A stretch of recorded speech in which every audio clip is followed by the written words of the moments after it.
चलिए आगे बढ़ते अगली खबर सवाई माधोपुर से है। ये भी बड़ी खबर क्योंकि यहां भी नीट परीक्षा के दौरान केंद्र अधीक्षक के द्वारा गलत पेपर वितरित करने का मामला सामने आया।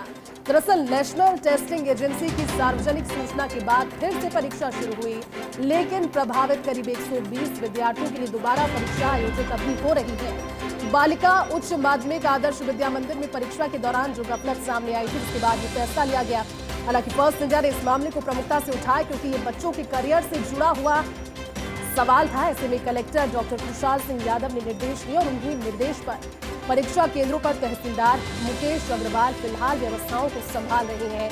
ज्यादा जानकारी के साथ सवाई माधोपुर से सहयोगी संदीप जुड़ गए।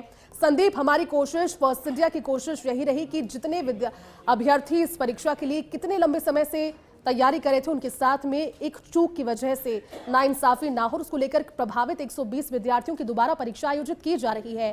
क्या अपडेट है वहां पर? क्या परीक्षा अभी यथावत चल रही है? किस तरह की व्यवस्थाएं, कौन कौन वहां पर मौजूद है? इसके बाद देखो जयती, मैं बताना चाहूंगा कि नीट यूजी की जो परीक्षा आज आयोजित हो रही है सवाई माधोपुर जिला मुख्यालय पर, तो उसमें जो है जो पीड़ित छात्र थे, परिजन थे, उनकी एक आवाज बना फर्स्ट इंडिया।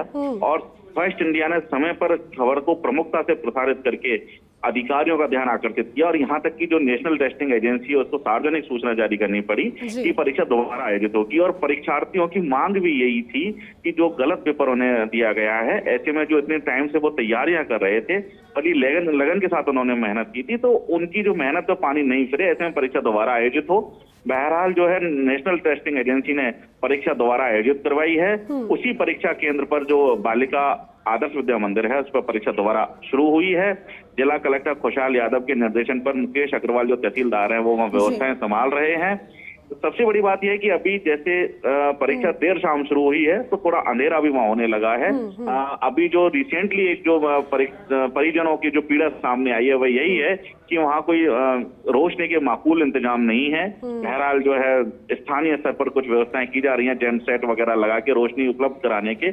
और सबसे बड़ी बात यह है कि जो परिजनों का एक दर्द है, वो अभी भी यही है कि एक तरफ जब उनके बच्चों का जो भविष्य दांव पर लगा था, वो परीक्षक जो केंद्र अधीक्षक है, डिस्ट्रिक्ट कोऑर्डिनेटर है, उनकी गलतियों को लेकर जब वो हंगामा कर रहे थे, तो पुलिस ने बजाय उनकी पीड़ा को समझते हुए उनके साथ एक तरफ झड़प करने की कोशिश की। कुछ परीक्षार्थी उसमें घायल हुए, कुछ मतलब उनके कपड़े भी फटते हुए हमने देखे हैं, परिजनों के भी कुछ चोटें आई। कुल मिला के उनकी एक पीड़ा है।